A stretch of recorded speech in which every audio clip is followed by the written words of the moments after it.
Avvallari Abdulhamidning qarshisida alohida kuchlar turardi. Endi siz hammasini bir mushtga yig'ib, davlatning tepasiga olib chiqasiz. Imperiyalar halokatga mahkum. Hech qanday davlat yo'qki 72 ta millatni boshqarsin. Hamma o'z vataniga qaytadi, qarasso. Darrov buyuk Armanistoniga erishadi.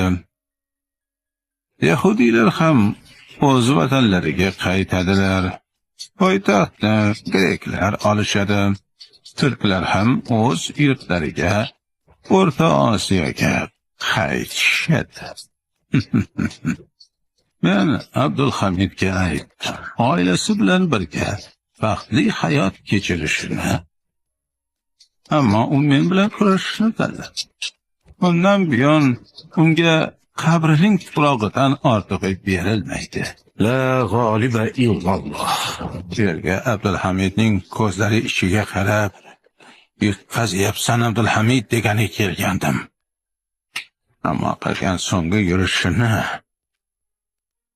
oxiri g'alaba qozonsam ham unutmayman.